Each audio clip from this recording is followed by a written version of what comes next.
Hey everybody, welcome to the Blue Collar Beer Gentleman. I'm Topher and I started this channel because I'm a fan of craft beer, but I'm on kind of a limited budget, so I wanted to demonstrate it was possible to enjoy good quality beers without having to break the bank. So the beers that I review on this channel usually come in around the $2 price range, and today's selection actually came in at $2.29, a little bit overpriced, but not bad. So I paid $2.29 for this 12-ounce can of Bell's Bright White Belgian-inspired white ale. You cannot hardly see it because there we go. Maybe you can kind of see it now, but it actually does have the word white in blue against this winter landscape that they have there.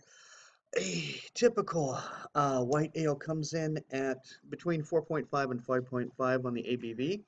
This one comes in at 5.0. Typically, white ales come in between 8 and 20 IBUs. This one comes in at 21 IBUs. So as you can see, it's about average in ABV scale and a little bit high on the IBU scale. Thing about Bell's is that they do not list, they make a point of saying that they don't list IBUs. And as I said before, and I do promise, we are going to have, I am going to do the video series, or at least a video specifically about IBUs. But Bell's doesn't like to put the IBUs on there, but if you go and you click it and you click, why don't we put IBUs? They will list an IBU. So they will ultimately list an IBU, they just don't like to do it. As I said, this beer is 2 months old. 6 months is the shelf life according to the brewer's website. Also, according to the brewer's website, it should have a clove and fruity flavor. So we'll see about that in a minute. Quick notes. I have myself sampled 8 beers from Bell's, given them an average score of 4.0, because as you can see, I'm very fond of this Kalamazoo brewer. 14 of my friends on Untapped gave this beer 3.66, an average a cumulative score. 19,000 of us on Untapped have given it a cumulative score of 3.60. Beer Advocate has had 2,464 rankings with an average score of 3.67 with a cumulative score of 83, which on their scale is good. So, according to BJCP, those of you who aren't aware, BJCP is Beer Judging Certification Program. You can pull up the information there. It'll give you all the info you need to know about a variety and what to expect from ABV, color, mouthfeel, you name it. But according to BJCP, pale straw to light gold and hazy with a creamy mouthfeel is how a white beer should be, a white ale should be. The variety itself is a 400-year-old style that actually died out in the 1950s and then was revived by Hoegaarden Brewery, which honestly, if you go and you look at the shelves, the one white ale you can almost certainly guarantee is going to be on shelves is Hoegaarden. Now, I know that Hoegaarden, I can't remember which corporate consortium they belong to, so they're not really craft ale any longer, but they are kind of the leading force in macro breweries white ales. One more thing I want to show you on here real quick, gang. Boom, see the independent craft right there, the upside down bottle?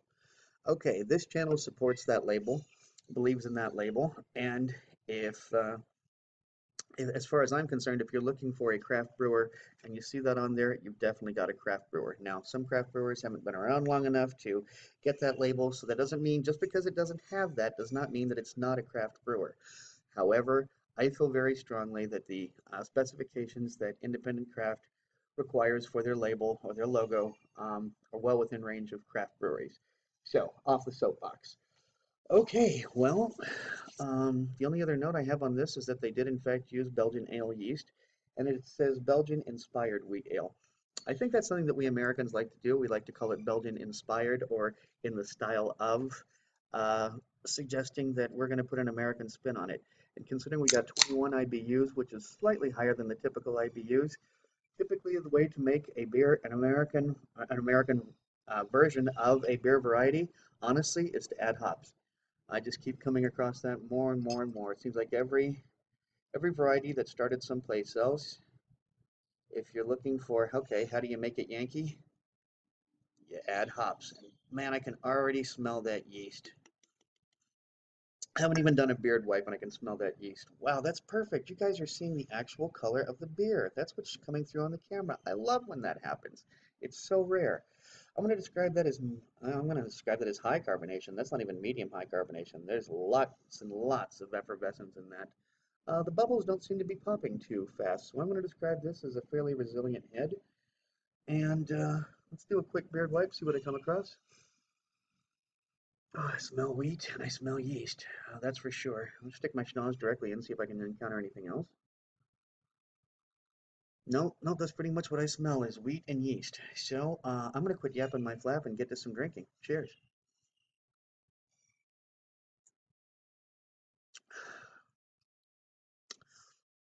That ain't bad. And I gotta tell you, gang, I don't usually I don't say this prior to tasting the beer when I'm drinking a variety that I'm not particularly fond of. I'm not particularly fond of wit beers, white ales, whatever you want to call them, because there seems to be some distinction between whether wit refers to wheat or white. I guess and I don't know which is which, but High German wit can be used for both wheat or white, or Low German. I don't know. Anyway, one of the two, wit is a word that is used for both wheat and white. This is in fact a wit beer glass. So there you have it. Okay. Now, as I said, it is a little bit clove. It is a little bit fruity. There's no super strong flavor. It's not overly banana, which I'm not usually fond of with white ales. This does have a creamy mouthfeel, um, which I'm going to describe it as low because there's really not a whole lot of spikiness to it. Not experiencing anything in the way of an alcohol burn it with a 5.0 ABV. That's not surprising that I'm not experiencing an alcohol burn.